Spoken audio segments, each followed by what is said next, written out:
The young mechanic barely looked up when the old man hobbled through the garage door. Worn work clothes, a slight limp, and an ancient pickup truck that had seen better days. Just another senior citizen who probably knew nothing about cars and would be easy to overcharge.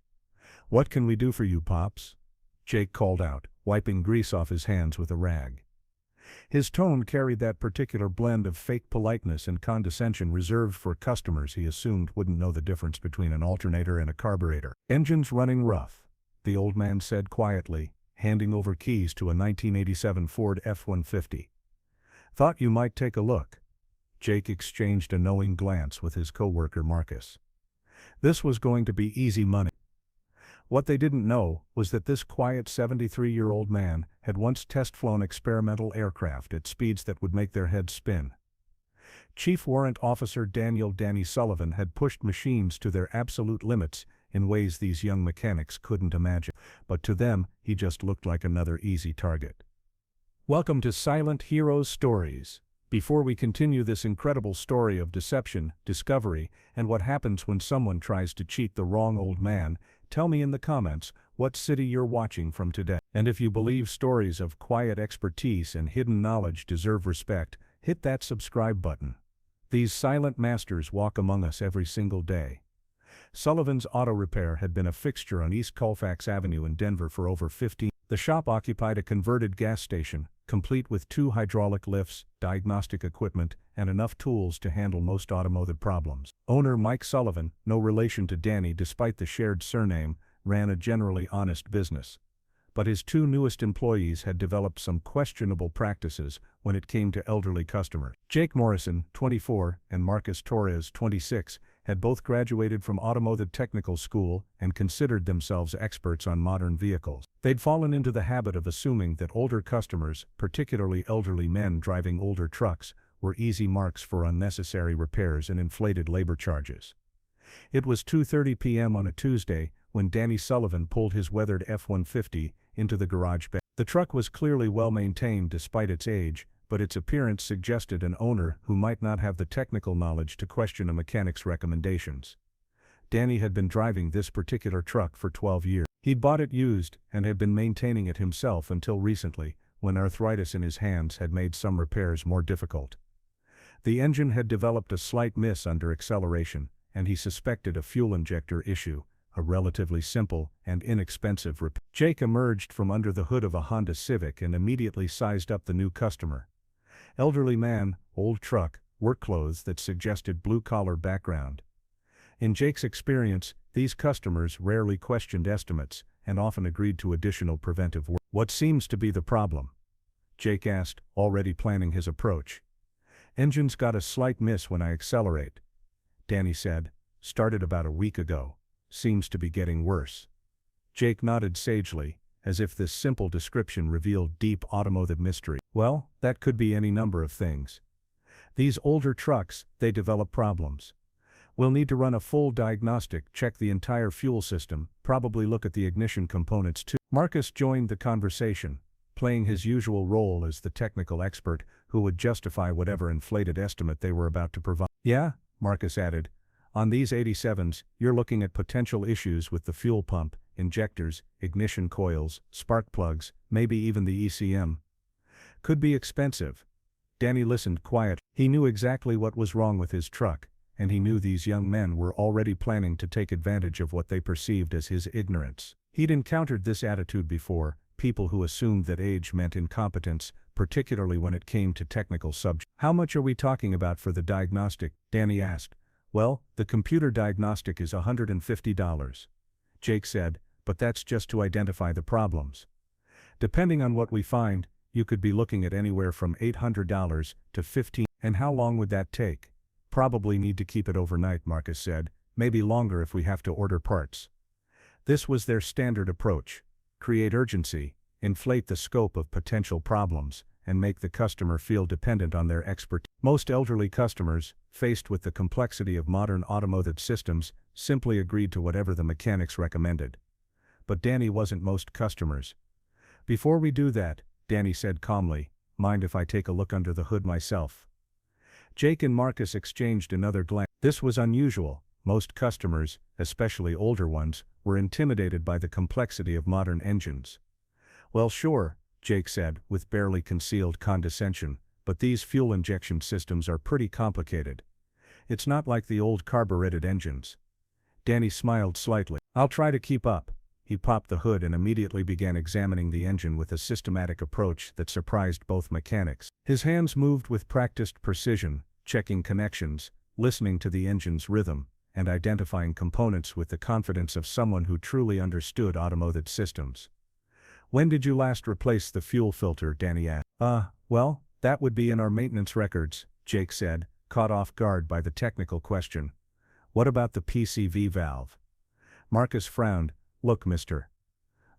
Sullivan, Danny Sullivan." "Mr. Sullivan, I appreciate that you want to understand what's wrong, but these diagnostic procedures are pretty complex.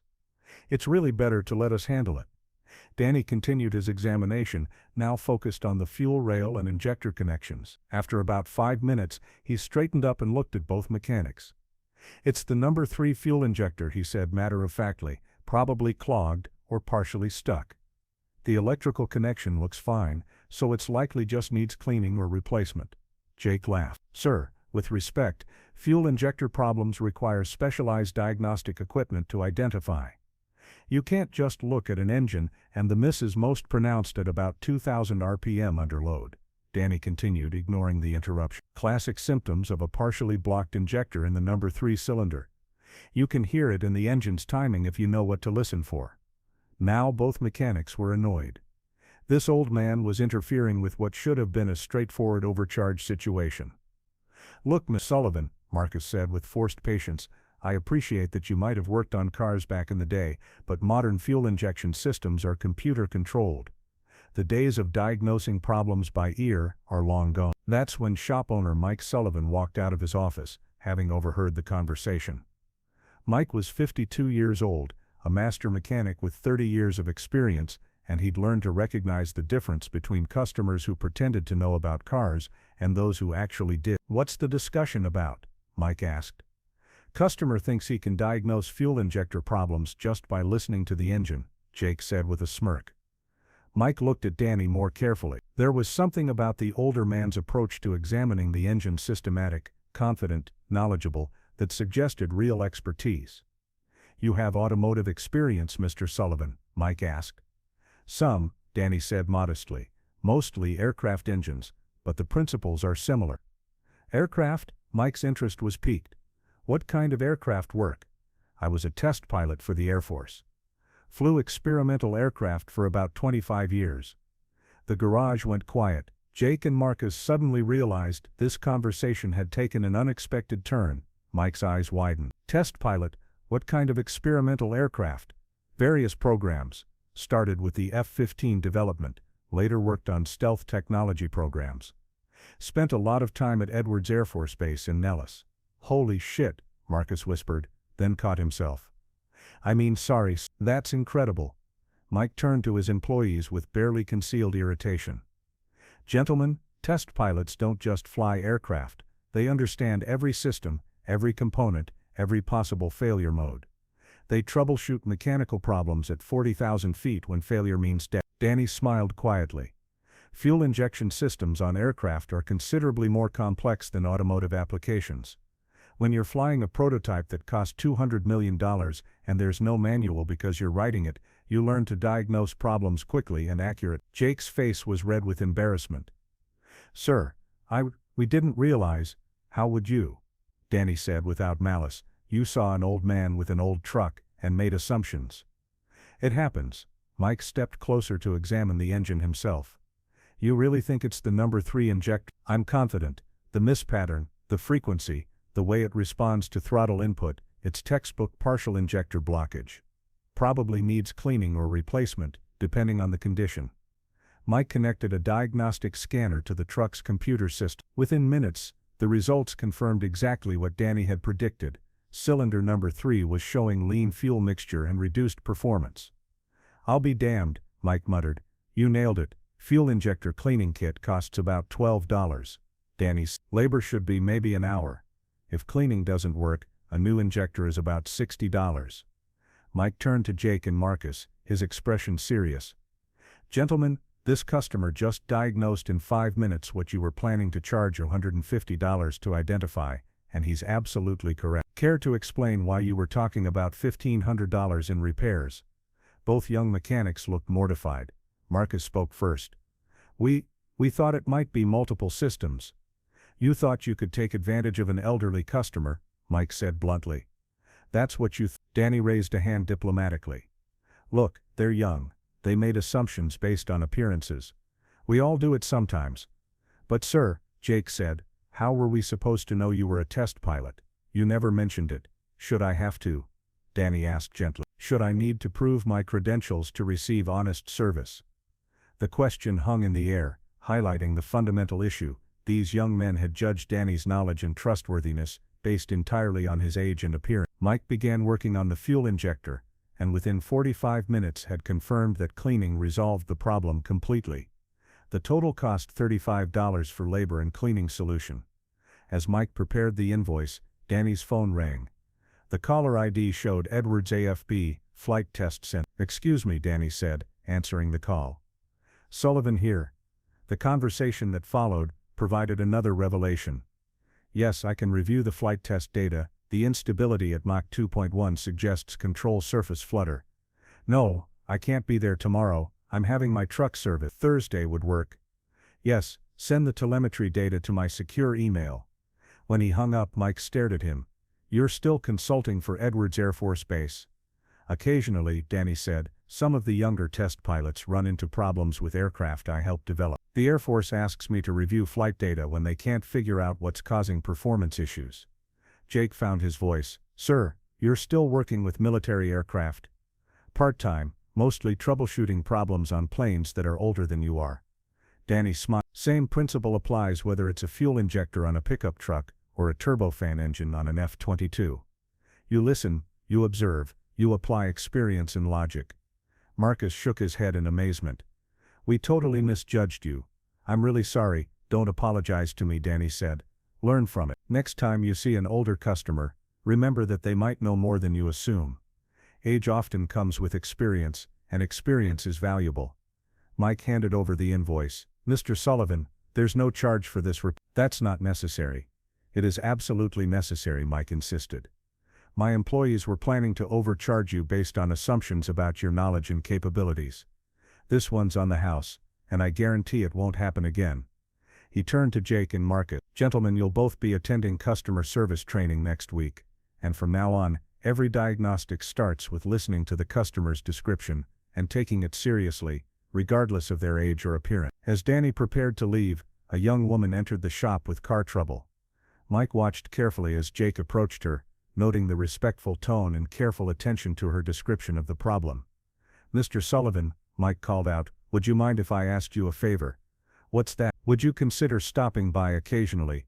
Maybe talking to my younger mechanics about problem-solving approaches. I think they could learn a lot from your experience." Danny considered the offer. "I'd be happy to. But not as the famous test pilot. Just as someone who's spent a lot of years figuring out why machines don't work the way they're supposed to." "Deal." As Danny drove away in his perfectly running truck, Jake and Marcus stood in the garage bay, processing what had just happened. "I can't believe we almost tried to rip off a test pilot," Marcus said. "I can't believe we almost tried to rip off anyone," Jake replied. "That was wrong regardless of who he was." Mike overheard the conversation. "That's exactly the lesson, guys. Every customer deserves honest service and fair pricing. You don't provide good service because someone has impressive credentials, you provide it because it's the right thing to do." That afternoon, Mike implemented a new policy. Every estimate would be explained in detail, every diagnostic would be honest, and every customer would be treated with respect regardless of age, appearance, or perceived technical knowledge. Danny returned the following week, not for car trouble but to share coffee and stories with the mechanics. His presence in the shop became a regular occurrence, and his willingness to share troubleshooting techniques and problem-solving approaches helped transform the business culture. Young mechanics learned that experience wasn't something to dismiss, it was something to respect and learn from. And customers began noticing the difference in service quality, leading to increased business and better reviews. 6 months later, Jake approached Danny with a question about a particularly difficult diagnostic problem. After Danny helped him work through the solution, Jake said, "Sir, can I ask you something personal?" "Sure. Do you ever get tired of people underestimating you because of your age?" Danny considered the question. "Son, I've been underestimated my entire career. When I started flying, older pilots thought I was too young and inexperienced. Now younger people think I'm too old and out of touch. The trick is not to let other people's assumptions define what you're capable of accomplishing. How do you stay patient when people treat you like you don't know anything? Because getting angry doesn't fix the problem," Danny said. "Education fixes the problem. Demonstrating competence fixes the problem. Showing respect for others, regardless of their age or experience level, fixes the problem. Even when they don't show you respect first. Especially then. Respect isn't something you give only when you receive it. It's something you give because it's right." That lesson extended far beyond automotive repair. The young mechanics began approaching all their interactions differently with customers, with each other, and with the broader community of professionals in their field. Danny Sullivan continued his work as a consulting test pilot, troubleshooting problems on some of the world's most advanced aircraft. But he also continued visiting Sullivan's Auto Repair, sharing his knowledge and experience with a new generation of mechanics who had learned to value wisdom over assumption. And every time a customer walked through the garage door, regardless of their age, appearance, or perceived technical knowledge, they were treated with the respect and honesty that every person deserved. Because sometimes the most important lessons aren't about fuel injectors or engine diagnostics. They're about recognizing that everyone has knowledge worth sharing, and everyone deserves to be treated with dignity. So now I ask you, have you ever encountered someone like Danny Sullivan? Someone whose expertise was hidden behind assumptions about age or appearance. Someone who taught important lessons about respect and competence. Share their story in the comments. Because here at Silent Heroes Stories, we believe that wisdom comes in many forms, and the most valuable teachers often look nothing like what we expect. Thank you for watching. If this story resonated with you, share it, subscribe, and help us honor the quiet experts who walk among us. We'll see you in the next story. And until then, remember, never judge someone's capabilities by their appearance. You might be dismissing exactly the person you most need to learn from.